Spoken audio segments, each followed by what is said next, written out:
함께 말씀 보도록 하겠습니다. 마태복음 9장 18절에서 26절까지 말씀입니다. 마태복음 9장 18절에서 26절까지 말씀 우리 한 목소리로 읽도록 하겠습니다. 예수께서 이 말씀을 하실 때에 한 관리가 와서 절하며 이르되 내 딸이 방금 죽었사오나 오셔서 그 몸에 손을 얹어 주소서. 그러면 살게 가겠나이다 하니 따라가시매 제자들도 가더니 12해 동안 혈루증으로 여자가 예수의 뒤로 와서 그 겉옷가를 만지니 이는 제 마음에 그 겉옷만 만져도 구원을 받겠다 함이라. 예수께서 돌이켜 그를 보시며 이르시되 딸아 안심하라 내 믿음이 너를 구원하였나이다. 그 즉시 구원을 받으니라. 예수께서 그 관리의 집에 가사 피리 부는 자들과 떠드는 무리를 보시고 이르시되 물러가라 이 소녀가 죽은 것이 아니라 잔다 하시니 그들이 비웃더라. 내보낸 후에 들어가사 소녀의 손을 잡으심에 일어나는지라. 그 소문이 온 땅에 퍼지니라. 아멘. 네, 예수님께 한 관리가 찾아와 자신의 딸을 살려달라 부탁했습니다. 예수님은 제자들과 함께 그 관리의 집을 향해 가고 있는데 12해 동안 혈루증에 걸린 여자가 예수님의 뒤로 와서 그 겉옷을 만짐으로 자신의 병이 회복되었다 말씀합니다. 지금 하나의 큰 이야기가 진행 중에 있는데 또 하나의 사건이 추가된 것입니다. 관리의 딸을 살리러 가는 메인 스토리가 있고 그 속에 혈루증 걸린 여인의 이야기가 함께 진행되는 것입니다. 이러한 것을 문학적으로는 액자식 구성이라 합니다. 큰 이야기 속에 작은 이야기가 들어가 있는 것입니다. 우리가 마치 주인공이 TV를 보고 있는데 그 TV 속에 자기 자신이 TV를 보고 있는 영상이 그 안에 또 들어가 있는 것입니다. 그래서 표면적인 이야기 속에 자기의 내면의 이야기가 아주 깊이 관련이 있고 두 사건이 함께 진행되면서 이 주제와 메시지를 부각시키고 또 분명하게 전달해 간다고 하는 것을 이 말씀을 통해 볼 수 있습니다. 예수님께 한 관리가 찾아왔는데 이 관리라고 하는 말은 다른 성경 본문으로는 회당장이라고도 합니다. 어쩌면 회당을 관리하고 회당 전체를 도맡아 일을 하는 사람, 오늘로 치면 공무집행을 하는 공무원이라 할 수 있겠습니다. 이것은 사회적으로 대단히 역량을 가진 사람이고 또 권한을 가진 사람이에요. 회당이라고 한다면 유대인 공동체, 하나님을 섬기는 백성들에게 말씀을 가르치고 또 이스라엘 백성들에게 예배를 하도록 또 행사를 기획하고 또 이곳에서는 말씀을 가르치고 배우는 곳입니다. 오늘날로 치면 교회와 같은 기능을 한다 할 수 있겠죠. 그래서 이 교회를 담당하는 관리자입니다. 이 사람의 역할은 먼저는 시설의 전반적인 기물들, 또 시설을 관리하고 유지 보수를 해갑니다. 또 이곳에 모인 사람들을 모아서 질서를 잡아가고 또 행사와 또 예배 활동이 잘 이루어질 수 있도록 스케줄을 조정하고 관리합니다. 또 말씀이 전해지고 또 율법이 선포될 때 들어와야 될 사람과 들어와서는 안 될 사람을 구분하고 또 함께 모여서 예배를 드릴 때도 신성한 것과 신성하지 못한 것이 무엇인지 철저히 구별해서 하나님께 온전히 예배와 행사가 이루어질 수 있도록 지키고 유지하는 사람입니다. 또 더 나아가 하나님의 말씀을 읽어주기도 하고 또 그 율법과 계명을 어떻게 실천해 가야 하는지 또 말씀을 가르쳐 주기도 하고 이것을 실생활에서 어떻게 적용해야 되는지 모범을 보이고 또 알려주는 사람이라 할 수 있겠습니다. 그래서 나름의 이 회당을 관리하는 사람이다 한다면 나름의 행정력과 조직력을 가진 사람이고 또 탁월한 역량을 가진 사람이어야만 관리가 될 수 있다는 것이죠. 그래서 조직력도 가지고 또 역량도 가진 사람인데 이 사람에게 아주 비극적인 일이 일어났다는 거예요. 그것은 바로 자신의 딸이 죽은 사건입니다.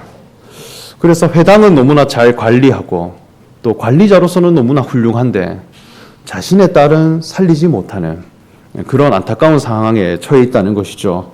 그래서 내 딸을 살릴 수 있는 유일한 길은 예수님이 오셔서 손을 얹어주는 것이다. 그렇게 여기고 예수님께 엎드려 요청을 했습니다. 이 딸과 아버지의 관계를 살펴보면 먼저 딸은 아버지의 자식입니다. 이 자식은 그 처음의 근원을 살펴보면 먼저는 아버지 속에 있었던 생명입니다. 그래서 속에 있었던 사람이고 속에 있었던 생명이에요. 그것이 밖으로 나와져서 자신의 분신이 된 것입니다. 그래서 먼저는 내 안에 있었던 생명이고 또 그것이 내 밖으로 나와 분신이 된 것이기 때문에 아버지는 자녀를 볼 때 늘 자기 마음을 이입하는 것입니다. 그리고 동질감을 느끼고 또 자기 자신을 대하듯이 여기는 그런 마음이 있는 것입니다. 그 자식 중에도 딸이라 한다면 여자이죠. 특별히 이스라엘 백성들에게 여자라고 한다면 그 가지고 있는 특징이 있었습니다. 첫 번째로는 여자는 매우 연약한 존재예요. 에덴 동산에서 선악을 알게 하는 지식의 열매를 먹자고 한 사람, 너무나 쉽게 유혹에 흔들리고 또 하나님이 정해주신 그 신앙의 범위를 너무 쉽게 이탈하고 너무나 연약해서 흔들리기가 쉽고 죄에 빠지기가 쉬운 연약하고 무능한 존재가 여자라 할 수 있겠습니다. 그러나 동시에 하나님이 여자에 대해 다시 약속하시기를 여자의 후손이 뱀의 머리를 상하게 할 것이다 라고 하는 약속을 주셨어요. 결국 여자로서는 너무 무능하나 그 여자가 어떤 생명을 낳게 되면 그 여자로부터 어떤 후손이 나오게 되면 그 생명이 모든 것을 승리케 하고 이기게 한다라고 하는 가능성을 제시해 준 것입니다. 그래서 여자의 운명이라고 한다면 너무나 연약하고 모순된 존재임에도 불구하고 하나님 앞에서 대단한 가능성을 가진 그러한 존재라 할 수 있겠습니다. 그래서 여자는 스스로 자기 운명을 바꿔내고 자기 신분을 상승시킬 수 있느냐? 그게 안 되더라는 거예요. 오늘날은 능력주의 사회이기 때문에 성별에 상관없이 직급을 가지기도 하고 또 여성이 지도자가 될 수도 있습니다. 그런데 당시 이스라엘 백성들에게 있어서 여자는 오직 남편을 만나고 그 남편으로부터 낳게 되어진 생명을 통해 하나님께 나아갈 수 있고 하나님께 죄사함을 받고 영광이 되는 것이다. 그렇게 여겼습니다.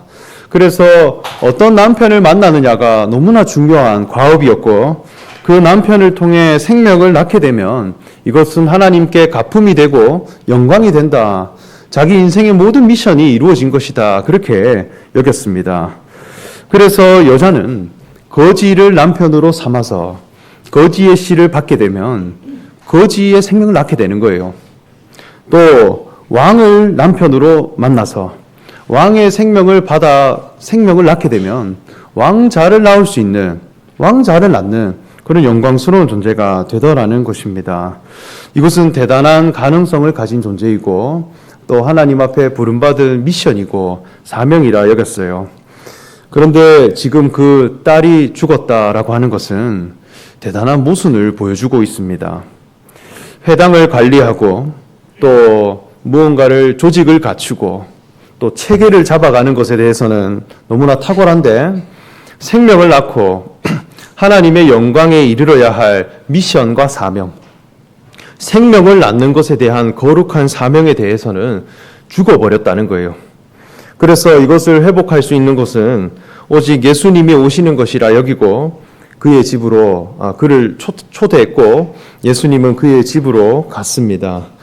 그런데 그 가는 길에 12해 동안 혈루증을 앓는 여자가 예수님의 뒤로 와서 겉옷가를 만졌다 이렇게 말씀합니다. 지금 그 회당장 관리의 집을 향해 가는 길에 또 한 명의 등장인물이 나타나는 것입니다. 그게 바로 혈루증에 걸린 여인입니다. 여기에 혈루증이라고 하는 이 병은 레위기 15장 말씀을 보면 소개하고 있는데요. 다른 말로는 유출병이라고도 합니다. 이 병에 걸리게 되면 그 사람이 손대는 모든 것이 다 부정하게 됩니다. 그래서 물건이 되었든 사람이 되었든지 다 부정해지기에 격리하도록 이스라엘 백성들과 구분되도록 어떤 물건도 만지지 못하도록 이렇게 격리를 했고 8일 동안은 절대로 사람을 만날 수 없도록 그 기간을 정해놓았습니다. 그 8일이 지나고 나면 하나님께 씻음을 받고 또 제사를 드림으로 다시 이스라엘 공동체 안으로 들어갈 수 있도록 그렇게 율법이 제정되어 있습니다. 그러니까 유출병에 걸리면 이것은 하나님 보시기에 죄라는 거예요. 이 병의 증상은 어떠하냐 할 때 이 혈루증, 유출병에 걸리면 여자 속에 있는 자궁의 벽이 허물어져서 계속 하혈을 하게 되는 것입니다. 이 자궁이라고 하는 것은 생명을 받아내는 집이죠. 말 그대로 생명의 궁입니다. 자녀의 궁인데 이곳에서는 남편의 씨가 들어와서 그 씨가 잉태되고 해산되기까지 자라고 성장시키고 보호해가는 그런 의무를 가진 곳이 자궁이죠. 그런데 그 역할을 해가지 못하고 계속 허물어지는 거예요. 계속 무너지고 훼손이 이루어지므로 계속 흘러내리게 된다. 그래서 생명을 받아낼 수 없고 그걸 길러가는 역할을 해내지 못하는 것입니다. 그래서 허물어지고 흘러내리는 사람이라면 이것은 하나님 앞에 과업을 이루지 못한 것이고 또 죽은 것과 같고 죄에 해당되는 것이라 여겼기 때문에 부정한 기간을 보냈다는 것입니다. 이 혈루증 걸린 여인이 예수님께 나아왔다라고 하는 것은 우리에게 어떤 교훈을 주고 있느냐 할 때 우리의 인생 자체가 다 하나의 생명의 집이라는 것입니다. 우리가 하나님 앞에 생명을 잉태하고 해산해야 할 순결한 신부로 부름을 받았는데 그 미션이 너에게 온전히 이루어져 있느냐 그것을 묻고 있는 것입니다. 하나님 앞에 지음받은 모든 인생은 그 육체가 남자이든 여자이든 간에 모두가 여자라는 운명 안에 놓인 사람들입니다. 우리가 흙으로 지음받았다는 것 자체가 우리 스스로 구원해낼 수가 없고 우리 스스로 하나님께 영광스러운 존재가 될 수 없는 연약한 존재라는 거예요. 그래서 우리로 하여금 참 남편 대신 참 신랑 되신 분을 우리에게 보내주셨는데 그분이 바로 예수 그리스도라 할 수 있겠습니다. 우리가 그분 앞에는 모두가 다 순결한 신부이고 천국은 마치 등을 들고 신랑을 맞이하러 간 열 처녀와 같다 이렇게 했듯이 우리 모든 인생이 다 신랑 되신 그리스도를 남편으로 삼아 그분의 생명으로 힘입어 그리스도라는 생명의 거듭남이 있고 또 우리가 그리스도를 대신하여 살아갈 수 있는 그런 존재가 되도록 우리가 부름받았는데 그 신앙이 이루어지지 못하고 있더라는 것입니다. 예수 그리스도의 생명이 내 안에 들어와 그리스도의 생명이 내게 잉태되어지고 나도 그리스도와 동일한 생명과 본성을 가진 사람이 되어 사도 바울이 고백했듯이 이제는 내가 사는 것이 아니요 내 안에 계신 그리스도로 말미암아 살아가는 것이다 이렇게 말씀했듯이 우리 속에 그리스도의 생명이 충만하게 되므로 하나님께 영광이 되는 그런 인생으로 부름받았는데 그 속에 거듭난 기쁨과 거듭난 신앙이 없더라는 것입니다. 하나님의 말씀을 듣게 되면 우리가 그 말씀을 통하여서 예수 그리스도가 누구신가 하는 것을 발견해 가야 됩니다. 예수 그리스도를 만난 바 되고 그리스도가 누구신가 내 안으로 영접한 바 되고 내 참 배필이구나 하는 것을 만난 바 되어져서 나도 그분의 생명으로 말미암아 거듭나야 하는데 내 속에 아무런 변화가 없고 신앙의 기쁨이 없고 그저 허물어져서 내 신앙의 집이 허물어져서 끊임없이 흘러내리고 또 거듭남이 없고 생명의 역동성이 사라지는 아픔과 부정함을 가진 사람이 되더라는 것입니다. 이것이 영적인 유출병에 걸린 사람의 모습이라 할 수 있겠습니다. 이때 이 여인은 어떤 선택을 했느냐? 예수님의 뒤로 와서 겉옷을 만졌다 말씀합니다. 옷을 만지는 선택을 한 것입니다. 이스라엘 백성들에게 있어서 무언가를 만진다라고 하는 것은 대단한 의미를 둔 행위예요. 뭔가를 만진다라는 것은 일체감을 확인하는 행위입니다. 그래서 만진 관계는 하나된 관계예요. 너와 내가 우리가 하나이고 또 일체감을 누리는 관계고 우리가 일치되었다라고 하는 것을 확인하는 작업, 그것이 만지는 것입니다. 그래서 하나님의 율법에도 시체를 만지지 말라 이렇게 했습니다. 그래서 죽은 사람을 만지게 되면 너도 역시 죽은 자와 같다, 그런 취급을 받게 되었다는 거예요. 또 동시에 하나님께 드려지는 거룩한 제물, 하나님께 올려드리는 정한 짐승에 대해서는 손을 대어라, 반드시 만진 후에 하나님께 제사를 드리도록 말씀했습니다. 그래서 백성들을 대신하여 제사장이 손을 얹어서 안수했다.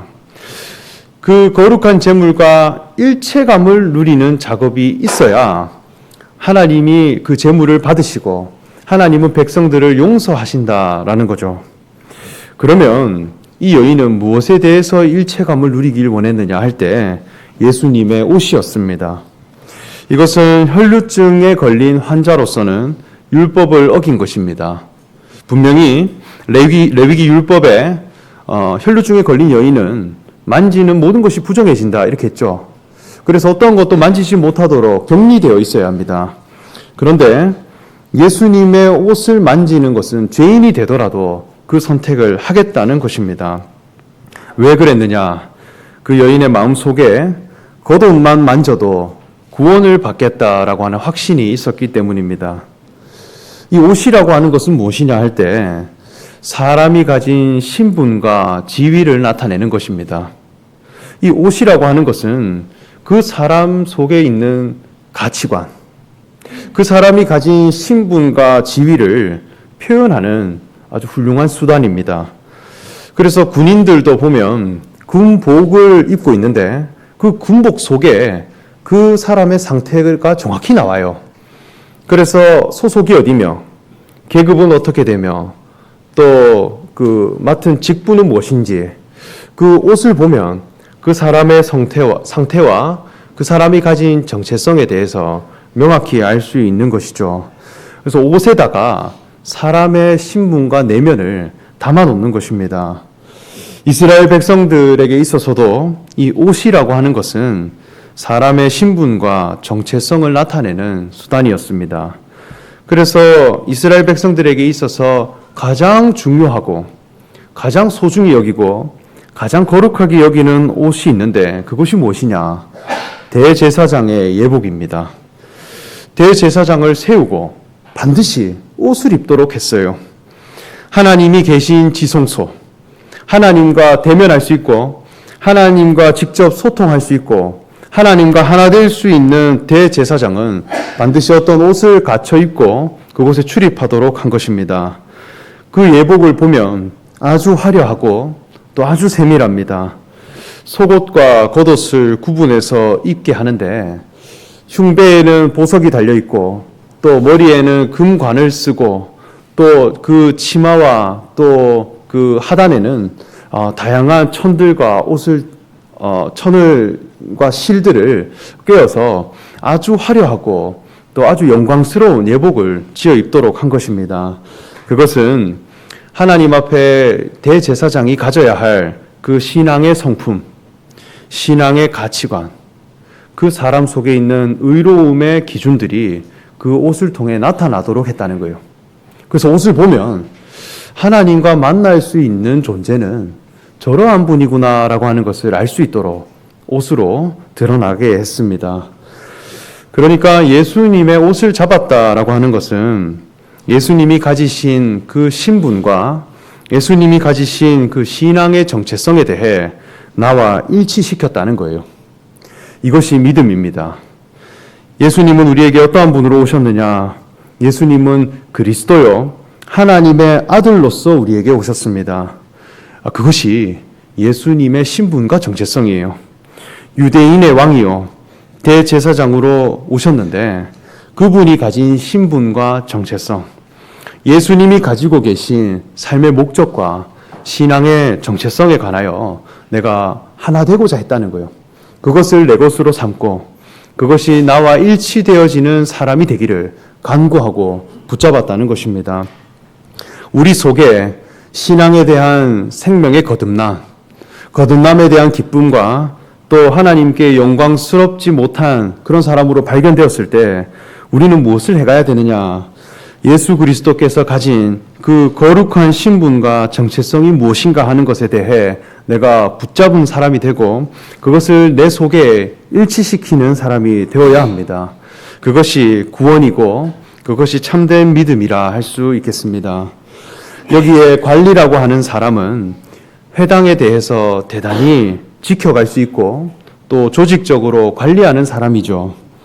신앙에 있어서 형식, 신앙에 있어서 대단한 시스템, 교회라고 하는 건물이 있고 또 형식이 있고 시스템이 있고 조직이 있는데 이것을 유지하고 지켜가고 이것이 잘 이행될 수 있도록 해가는 것에 대해서는 탁월합니다. 그런데 신앙생활을 해가고 하나님을 섬겨간 결과 자기 속에 거듭남에 관한 미션이 사라져 버렸다는 거예요. 내 속에 새 생명으로 인한 기쁨과 감사가 넘쳐나야 되는데 오히려 죽는 사람이 되었다. 우리의 신앙에 있어서 거듭날 수 있는 그 유일한 길이 무엇이냐 할 때 그리스도의 옷을 붙잡는 믿음이라 할 수 있겠습니다.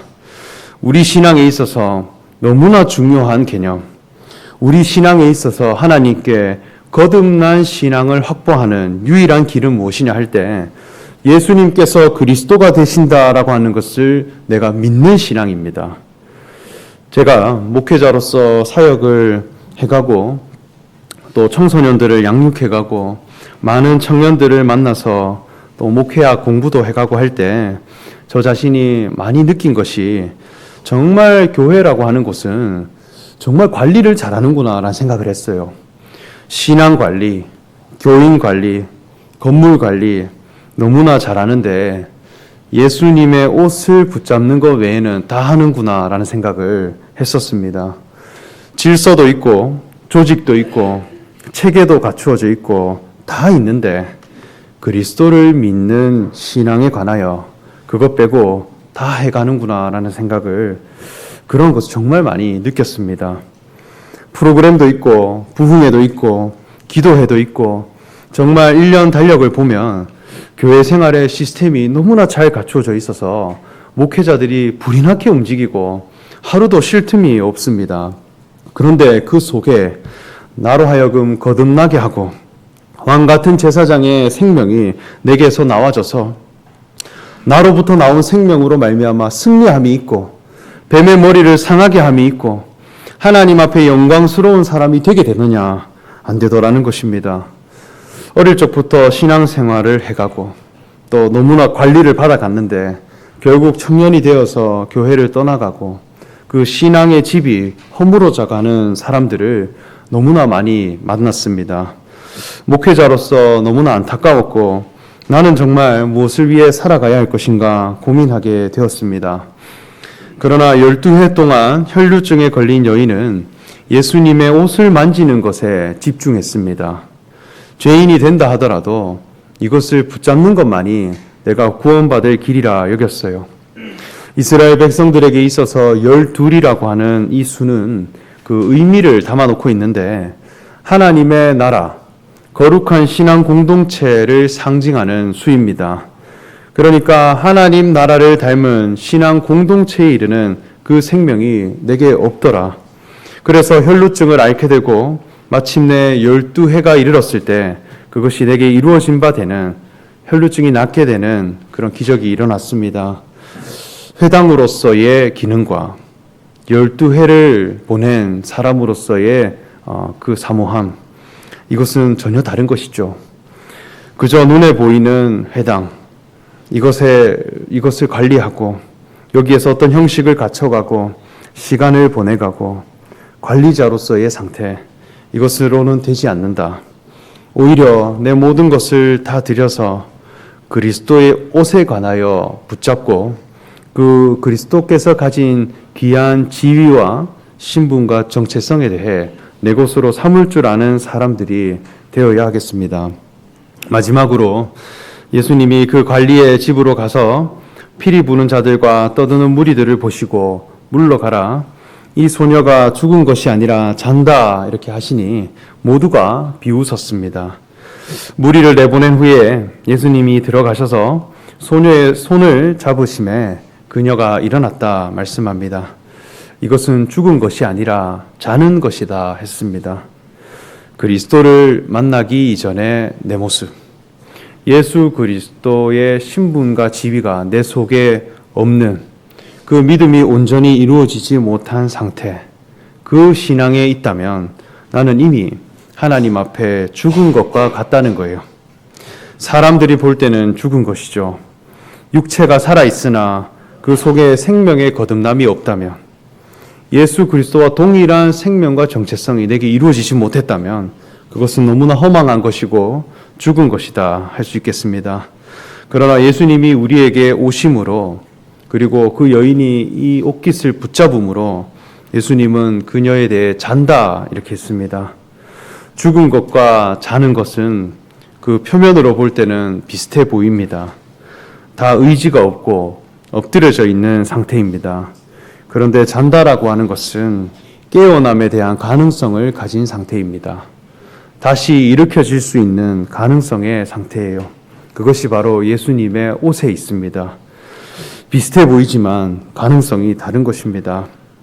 오히려 그 옷을 붙잡는 자가 된다면 일깨워짐이 있고, 오히려 죽은 것 같으나 하나님이 그리스도와 동일한 신분을 가진 자로 다시 살리시고 그 신앙의 기쁨과 영광이 우리 가운데 분명히 있을 것이라 확신합니다.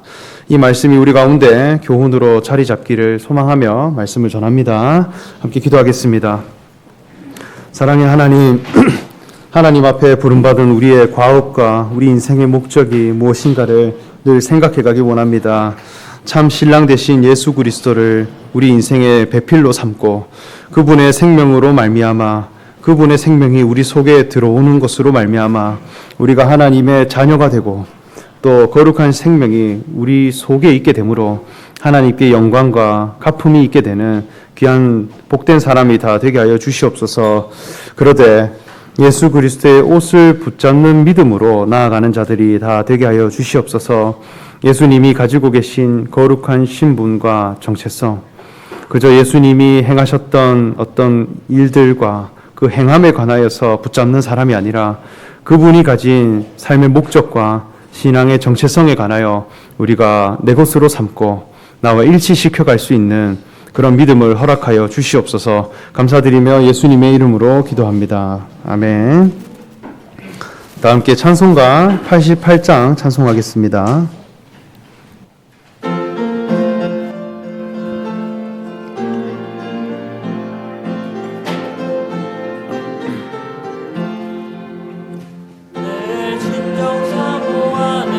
친구가 되시는 구주 예수님은 아름다워라. 삶이 태백합하여 빛나는 새벽별 주님 영원할 길 아주 없도다. 내 맘이 아플 적에 그 위로 되시며 나 외로울 때 좋은 친구라. 주는 저 산 밑에 백합 빛나는 새벽별 이 땅 위에 비길 것이 없도다. 내 맘의 모든 염려 이 세상 꼬락도 주님 항상 같이 하여 주시고 시험을 당할 때에 악마의 개교를 즉시 물리치사 나를 지키네. 온 세상 날 버려도 주 예수 안 버려 끝까지 나를 돌아보시니 주는 저 산 밑에 백합 빛나는 새벽별 이 땅 위에 비길 것이 없도다. 내 마음을 다하여서 주님을 따르면 길이 나를 사랑하리니 물불이 두렵지 않고 장검도 겁없네. 주는 높은 산성 내 방 계시라. 내 영혼 먹이시는 그름에 누리고 나 친히 주를 뵙기 원하네.